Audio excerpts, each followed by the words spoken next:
자, 이제 34번부터 마지막 50번까지는 17문제는 지금 이제 재산보험입니다. 그래서 여러분들, 앞서서 말씀드린 것처럼 이제 우리가, 이제 일사전속주의에 의해서 여러분들 손해보험 설계사는 재산보험 상품을 판매할 수 없지만 여러분들이 재산보험 상품 판매하는 요 자격시험에 합격을 하시면 손해보험회사는 재산보험을 영위할 수 있습니다. 그런 겸용을 허용할 수 있는 그런 조건이 있기 때문에 보험업법에서 그런 부분들을 허용하기 때문에 여러분들도 아마 이제 재산보험 시험도 보시는 문제가 되겠습니다. 근데 조금 전에 말씀드린 것처럼 이제 우리가 1편 손해보험이 조금 더 어렵고 이제 우리가 시험 문제상으로는 이제 1편, 2편 문제가 중간에 이제 출제가 되고 있고 마지막에 재산보험이 출제가 되고 있습니다.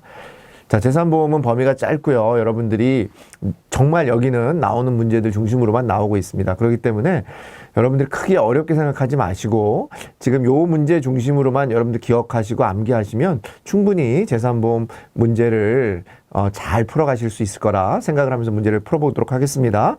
재산보험의 법률상 근거, 이거 무조건 시험에 나옵니다.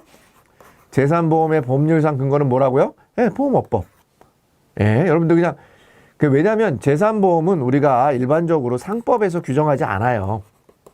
상법에 규정이 없기 때문에 재산보험이라고 하는 것은 최근에 나온 보험 상품이 되기 때문에 과거에 이제 우리가 일반적인 보험도 상행이기 때문에 상법에 제4편에서 제4편 보험편이라고 하는 게 있습니다. 제4편이 우리가 보험인데 이 보험편에서 다 규정을 하는데 너무 세분화되고 이런 부분이 발전을 하다 보니까 우리가 이제 보험업법이라고 하는 것을 별도로 만들어낸 거예요. 이렇게 기억하시면 됩니다. 근데 요때 상법에 우리가 규정이 없어서 요 보험업법에서 재산보험을 규정하고 있다. 그러니까 재산보험의 법률상 근거, 재산보험을 정의하는 법률이 뭐냐 전부 다 동일한 질문입니다. 뭐가 됩니까? 네, 보험업법이 되고요. 재산보험에는 뭐가 있습니까? 상품의 종류에는 크게 보면 상, 질, 간, 상해, 질병, 간병보험이 있다. 요 정도만 여러분들 같이 기억하시면 되겠습니다.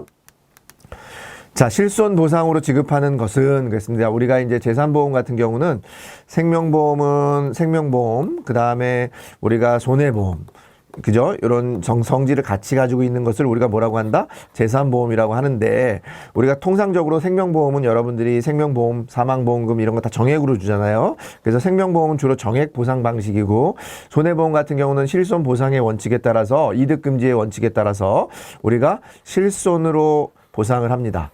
근데 재산보험은 그러면 실손하고 재산 정액 보상이 둘 다 가능하다. 이렇게 같이 기억하시면 되겠죠. 그러니까 실손 보상으로 지급하는 것을 물어보는 질문이니까 사망보험금은 우리가 정액이겠죠. 그죠? 그 다음에 후유장애 보험금도 우리 정액입니다.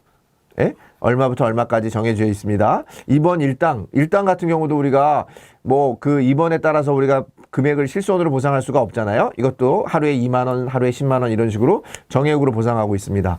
근데 암 수술로 인해서 입원 의료비는 질병 입원 의료비 같은 경우는 우리가 얼마나 더 입원을 해야 될지 또 이런 금액이 정해져 미리 정한다 그러면은 그 부분에 대해서는 손해를 볼 수가 있잖아요. 실제로는 더 큰 손해가 발생할 수도 있으니까 그래서 실손으로 보상하고 있습니다.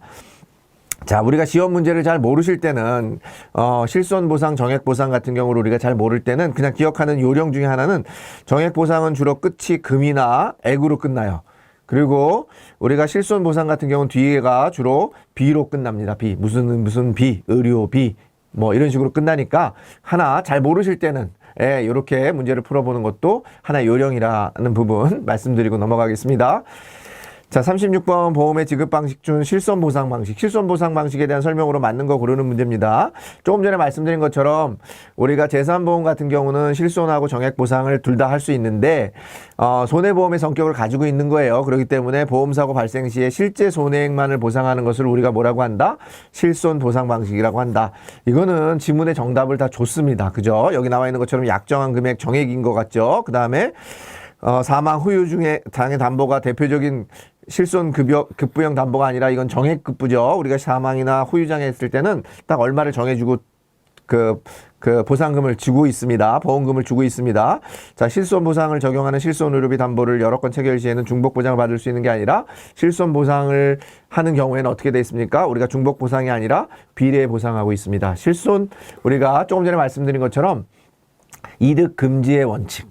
따라서 그렇습니다. 이득을 볼 수가 없어요. 보험은 만일의 사고에 대해서 내가 보상을 받는 거지, 그게 내가 더 큰 돈을 받으면 뭐에 문제가 발생할 수 있습니까? 사기의 문제가 계속 발생하고 있는 거죠.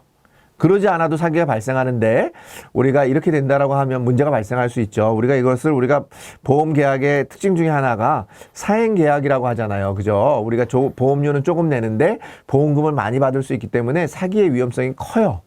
그죠? 근데 그런 것들을 줄이기 위해서 손해보험에서는 실손 보상의 원칙을 준용을 해서, 이득 금지의 원칙을 같이 준용을 해서 실제 발생한 손해에 대해서 보상을 한다.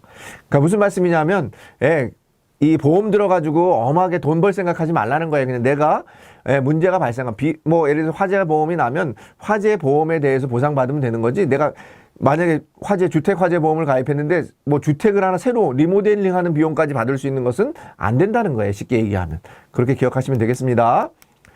자, 재산보험에 대한 설명으로 틀린 거 고르는 문제입니다. 우리가 재산보험 상질간 맞죠? 그 다음에 15세 미만자, 심신상실자, 의사능력이 없는 심신박약자 사망을 보험하는 게 무효하다. 우리가 무효의 원칙 중에는 15세 미만자, 심신상실자, 의사능력이 없는 심신박약자입니다. 가입 연령은 80세 이하로 제한된다. 아까 말씀드린 것처럼 80세 이하로 제한되는 건 하나밖에 없어요.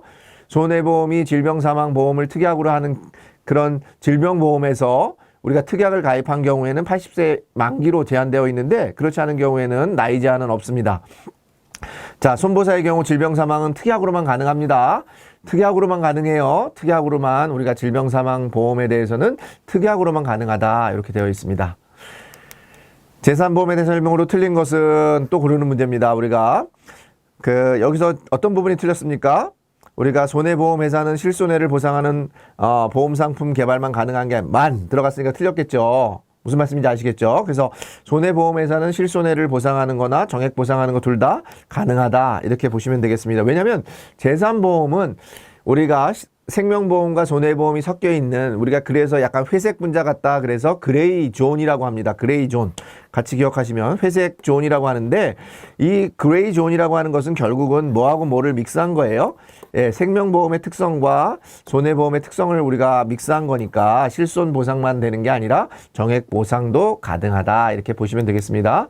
39번 질병사망 영위. 아까 질병사망, 우리가 손해보험의 질병사망은 어떤 조건을 가지냐면은 개인당 2억 원 한도 내에서 해야 되고 80세 만기여야 되고 우리가 보장성 보험으로 가입을 해야 돼요.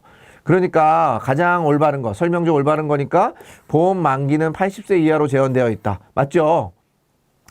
사망보험금의 한도가 개인당 2억 원 이내인 경우는 기본계약, 우리가 질병사망은 반드시 뭐로 가입해야 된다 그랬어요? 특약으로 가입해야 돼요. 기본계약으로 가입할 수가 없습니다. 반드시 기억하셔야 됩니다. 2억 원 이내인 경우에 이게 혼돈을 주는 거죠. 무조건 질병사망인 경우에는 반드시 뭐라고요? 특약으로 가입해야 된다. 가입금액 한도가 1억 원이 아니라 2억 원 한도고요. 생명보험회사 동일한 조건으로 운영할 수 있다. 자, 질병사망 같은 경우 생명보험회사는 우리가 일반적으로 보장성 보험회사이기 때문에 동일한 조건을 운영할 수 있는 게 아닙니다. 반드시 손해보험회사에 대해서만 이런 조건이 적용되는 거고, 생명보험회사 같은 경우는 이러한 아래의 내용들이 제약 조건이 없습니다. 그렇게 기억하시면 되겠습니다. 자, 40번 우리가 사무직 근로자가 상해보험에 가입할 때 적용되는 거. 사무직 근로자, 이거 되게 자주 나옵니다. 자주 나오는데 그냥 외우시면 돼요. 우리가 위험 등급은 낮은 거에서 높은 걸로 가고 있습니다. 아시겠죠? 그럼 보험료도 당연히 우리가 이렇게 커지겠죠. 보험료가 이렇게 커집니다. 왜냐면 이게 위험도가 제일 크기 때문에 그렇습니다. 자, 3급까지 뵙기밖에 없어요. 4급은 없고요. 4급은 존재하지 않습니다. 그러니까 사무직은 위험도가 낮으니까 1급이 되겠습니다. 아시겠죠? 여러분들, 그리고 영업직 운전자는 그럼 뭐가 되겠습니까? 좀 위험하니까 3급이 되겠습니다. 이 두 가지만 기억하시면 돼요. 사무직 1급, 영업 운전자 3급. 그리고 위험도가 커지기 때문에 보험료의 크기도 당연히 3급으로 갈수록 커진다. 이 정도만 기억하시면 우리가 상해보험 가입할 때, 단체 상해보험 가입하실 때 문제를 다 푸실 수 있을 것 같습니다. 자, 41번 문제입니다. 상해보험의 보험료 산출에 대한 설명으로 맞는 거 고르는 문제입니다. 조금 전에 사무직 근로자는 상해 상급이 아니라 1급이라고 했으니까 틀렸고요. 영업용 자동차 운전자는 2급이 아니라 3급이라고 해서 틀렸고요. 일반적으로 보험료 크기는 뒤로 갈수록 커진다고 했으니까 이 내용이 맞죠. 상해보험은 직업이나 직무와 무관하게 보험료를 산출하는 게 아니라 상해 사고 날 수 있는 거는 직업이나 직무하고 굉장히 관련이 크죠. 그렇기 때문에 무관하게 보험료를 산출하는 것은 아니죠. 그러니까 내용이 틀린 부분이 되겠습니다. 자, 실손의료보험에서 보상하지 않는 거, 실손의료보험에서 보상하지 않는 거, 우리가 기본적으로 실손의료보험에서 보상하지 않는 것은 여기 나와 있는 것처럼 우리가 비응급 환자의 응급실 의료비, 우리가 이제 응급의료관리료라고 하는데요. 응급의료관리료, 그다음에 의족, 이런 이 의족, 의치, 이런 것들, 신체 보조장구죠. 우리 보조장구에 의해서 이런 것들은 보상하지 않아요.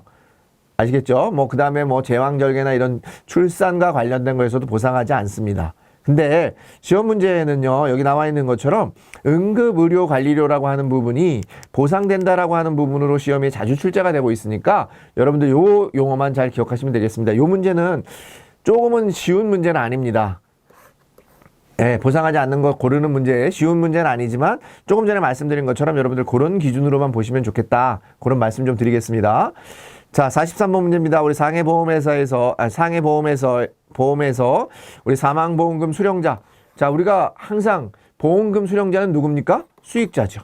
그죠? 보험료를 내는 사람은 누굽니까? 보험계약자죠. 아시겠죠? 그러니까 보험금 수령자는 누굽니까? 보험 수익자가 된다. 라는 부분이고요. 상해보험의 후유장애 보험금에 대한 설명으로 올바른 거 고르는 문제입니다. 자, 한시적인 후유장애 시에는 보험금을 지급하지 않는 게 아니라 한시적인 후유장애 5년 이상 지속될 경우에는 보험금의 50%가 아니라 20%에 대해서 보상을 하고 있고요. 후유장애 보험금은 연령이 아니라 장애 등급에 따라서 우리가 차등적으로 지급하겠죠. 그죠? 장애 보험금이니까 장애 등급에 따라서 보상하고요. 신체의 기능이 영구히 상실된 경우 당연히 신체의 기능이 영구히 상실된 경우에는 우리가 보험금을 지급한다. 이렇게 보시면 되겠습니다. 휴일 교통상해보험에서 보험회사의 책임 개시. 요 문제도요, 자주 나옵니다. 그냥 이거 암기하시면 됩니다. 우리가 휴일 교통상해보험에서 책임 개시 시기 몇 시겠습니까? 16시, 12시, 18시 좀 애매하잖아요. 그죠? 우리가 아니면 시험 문제에서는 주로 개시한다. 그럴 때는 뭐만 있겠습니까? 주로 많이 0시 아니면 24시가 나오겠죠. 그러니까 여기서는 정답이 0시가 되겠습니다. 자, 우리가 휴일에 해당하는 거 같이 한번 기억해 볼까요? 휴일에 해당하는 것은 토요일, 법정 공휴일, 일요일 포함입니다. 근로자의 날. 그러니까 여러분들 휴가 이런 것들은 해당되지 않습니다. 휴일이 아니니까. 이럴 때 여러분들 상해보험 가입했다 그래가지고 사고 나서 보상받을 수 없습니다. 반드시 언제? 토요일 또는 법정 공휴일 또는 일요일 근로자의 날. 요 4개만 여러분들 요 4개만 해당된다. 같이 기억하시고 책임 개시는 뭐라고요? 0시에 시작한다. 46번 단체상해보험에 대해서 바르게 설명한 거 고르는 문제입니다. 자, 우리가 단체의 대표자는 보험회사의 승인 없이 피보험자를 교체하는데 당연히 누구의 승인을 받아야 되겠습니까? 보험회사의 승인을 받아야 됩니다. 그래서 틀린 내용이 되겠고요. 타인의 사망을 보험계약으로 하는 반드시 타인의 동의를 받아야 되는데 원래 반드시 받아야 돼요. 일반 개인 보험인 경우에는. 근데 단체 상해보험에서는 타인의 동의를 받지 않아도 됩니다. 생략할 수 있습니다. 그래서 이 부분이 틀린 부분이 되겠고요. 단체의 종류에는 아까 뭐라고 했습니까? 1종, 2종, 3종밖에 없다 그랬어요. 4종이라고 하는 것은 존재하지 않는다 이렇게 얘기했고요. 단체보험 계약을 체결한 후 피보험자를 증가 감소. 당연히 여러분들 단체보험 가입했는데 직원이 새로 들어올 수도 있고 나갈 수도 있지 않습니까? 그래서 증가, 감소, 교체할 수 있습니다. 아시겠죠? 자, 47번 문제입니다. 우리가 이제 질병보험에 대한 문제인데요. 질병보험에 대한 설명으로 틀린 거. 질병보험은 우리가 상해보험 같은 경우는 상해사고의 요건 중에 보면은 우리가 밖에서 일어나야 되고 우연히 일어나야 되고 급격하게 일어나야 돼요. 요게 동시에 일어나야 됩니다. 외래, 우연, 급격이 동시에 일어나야 되는데 우리가 질병이라고 하는 것은 밖에서 일어난 사고가 아니죠. 밖에서 일어난 사고라고 하면 뭡니까? 밖에서 이런 원인이 발생해서 일어난 사고라고 하면 상해가 되는 거고요. 질병은 우리가 내재성이라고 합니다. 예, 우리가 병이라고 하는 것은 몸 안에 갖고 있는 거기 때문에 질병보험의 특징은 내재성이고요. 당연히 연령하고 관련 있죠. 나이가 먹으면 우리가 뭐 좀 안타까운 얘기지만 연식이 높아지면 보험료도 더 높아져야 되고 또 보험회사에서 가입을 거절할 수도 있잖아요. 그죠? 그렇기 때문에 그런 부분들 같이 좀 생각하시면서 보시면 될 것 같아요. 자, 질병으로 인한 입원, 수술 등의 위험을 보장하는 보험 맞죠? 15세 미만자를 피보험자라는 질병 사망 계약은 법률상 무효, 아까 제가 무효의 그런 사유에 해당한다 그랬습니다. 15세 미만자, 심신상실자, 그 다음에 의사 능력이 없는 심신박약자 이렇게 같이 기억하시면 되겠고요. 자, 피보험자가 시각장애인 경우 질병치료를 담보로 하는 계약은 유효하다. 그죠? 시각장애인은 우리가 무효의 사유가 아니니까 유효한 겁니다. 그러니까 맞는 내용이 되겠죠. 그 다음에 이것도 맞는 내용이 되겠고요. 그 다음에 계약 체결 이전에 보험사가 확정된 경우에도 보험 계약 자체, 우리가 계약 체결 이전에 사고가 발생했는데 계약 자체가 유효할 수가 없죠. 그렇잖아요. 계약 체결 이전에 여러분들 교통사고가 났는데 계약 체결 전이에요. 그럼 그걸 보상하면은 보험회사는 난리 나지 않겠습니까? 여러분들 보험도 가입하지 않고 전부 다 사고 낸 다음에 확정된 다음에 우리가 계약 해가지고 유효해달라, 이거 보상해달라고 하면 보험회사는 망할 겁니다. 그죠? 그렇기 때문에 요 4번 지문은 틀린 지문이 되겠습니다. 자, 48번 문제입니다. 요 부분도 우리가 종종 시험에 나오는데 우리가 여러분들 그냥 암기하시면 될 것 같아요. 우리가 실손의료보험 관련해서 나오는 문제인데요. 국민건강보험법 또는 의료급여법을 보장받지 못하는 경우, 적용받지 못하는 경우 질병급여 의료비, 실손의료보험에서 보상 한도는 40%입니다. 40%. 여러분 실제 부담한 금액의 40%. 40%라고 하는 지문은 별로 없어요. 여러분들 여기 나와 있는 것처럼 법정 우리가 본인 실제 부담한 금액의 40%. 그러니까 국민건강보호법상에서 적용받지 못하는 경우 여러분들이 낸 부담한 금액의 40%를 우리가 실손의료보험에서 보상받는다. 이렇게 기억하시면 되겠습니다. 어린이 보험의 태아 가입 특약입니다. 우리가 이것도 시험에 자주 나옵니다. 우리가 이제 질병보험 중에 대표적으로 질병보험에 암보험이 있고, 여러분들, 그 다음에 이제 실손의료보험이 있고, 그 다음에 우리 치아보험이 있고, 여기 이제 어린이 보험이 있어요. 근데 어린이 보험 중에 태아보험 같은 경우에는 원래는 태아라고 하는 것은 법인격이 없기 때문에, 피보험자 대상이 될 수는 없어요. 그러나 우리가 여기 나와 있는 것처럼 기본적으로는 불가능하나 출생을 조건으로 해서는 우리가 보험 체결 계약을 가능하게 만들어놨습니다. 왜냐하면 태아도 사람, 생명체이기 때문에 그렇습니다. 근데 우리가 기본적으로 이 부분이 틀렸어요. 임신 사실을 알기 전에 보험에 가입할 수는 없는 거고요. 임신 사실을 알고 난 후에 우리가 가입할 수 있습니다. 아시겠죠? 임신 사실을 알고 난 후에 가입할 수 있다. 여러분들 꼭 기억하시면 되겠습니다. 이 시험 문제는 이 지문으로 계속해서 나와요. 그러니까 여러분들 틀린 지문을 그냥 기억하시면 됩니다. 임신 사실을 알기 전에 보험에 가입할 수 있는 게 아니라 임신 사실을 알고 난 후에 가입할 수 있다. 이렇게 기억하시면 되겠고요. 자, 이제 마지막 문제입니다. 마지막 문제는 우리가 그냥 간병보험이라고 하는 게 정답으로 많이 나옵니다. 그냥 물어보는 질문이 간병보험에 대한 질문이 가장 많아요. 그리고 이제 만약에 추가로 더 나온다 그러면 간병보험에서 우리가 보상하지 않는 거, 면책되는 거, 뭐 이런 거에서 습관성 뭐 알코올 중독이라든지 뭐 습관성 무슨 질환이라든지 뭐 이런 부분에 대해서는 우리가 보상하지 않는다. 이런 정도만 같이 기억하시면 될 것 같습니다. 자, 그래서 개호보험이라고 한다. 이건 일본에서 표현하는 표현이에요. 일본식 표현인데 개호보험이라고도 하고, 또는 미국에서는 우리가 뭐라고 하냐면 롱텀 케어라고 해서 LTC 보험이라고 합니다. 미국에서는 간병보험을 LTC 보험이라고 해요. 근데 일본 말로는 개호보험이라고 합니다. 그래서 하며 주로 전신마비나 중증 치매 시 보험금이 지급되는 보험을 우리가 뭐라고 한다? 간병보험이라고 한다. 그래서 앞에 이제 장기 간병보험이라고 한다. 이렇게 기억하시면 될 것 같습니다. 자, 우리가 이제 10월 달 문제를 기반으로 해서 11월 문제를 좀 대비해 봤습니다. 여러분들, 뭐, 제가 이제 매달 이런 문제, 실전 문제 풀이를 진행하고 있지만 크게 벗어나지는 않고 있어요. 그렇기 때문에 여러분들이 책은 뭐 많고 좀 어렵다. 제가 이제 시험을 보고 나오면 같이 여러분들, 응시자들 같이 얘기 들어보면은, 굉장히 어려웠다. 뭐 이렇게 얘기를 하시는데, 그런 부분들은, 기본적인 그런, 출제가 되는 그런 중요한 부분들을 여러분들이 잘 기억하지 않으시고, 전체적으로 너무 문제만 많이 풀어보시는 경우가 있어요. 그렇게 되면은, 여러분들 다 기억하지 못하고 내용이 고만고만하다 보니까 혼돈을 줄 수 있습니다. 그러니까 여러분들 문제를 풀어보실 때 여러 가지 유형의 그런 모의고사를 많이 풀어보시는 것도 좋지만, 저는 한 3유형 정도, 한 3가지 정도 유형 정도를 풀어보시고, 그거를 여러분들이 반복적으로 그 내용들에서 요구하는 뭐 보상하는 사항, 보상하지 않는 사항, 요런 내용들을 한 번쯤 다시 이렇게 기억하시면서 정리해 보시면 그게 훨씬 더 합격하시는데 더 유리하실 것 같습니다. 그래서 그런 어떤 시험 공부하는 요령도 같이 포함해서 말씀드렸습니다.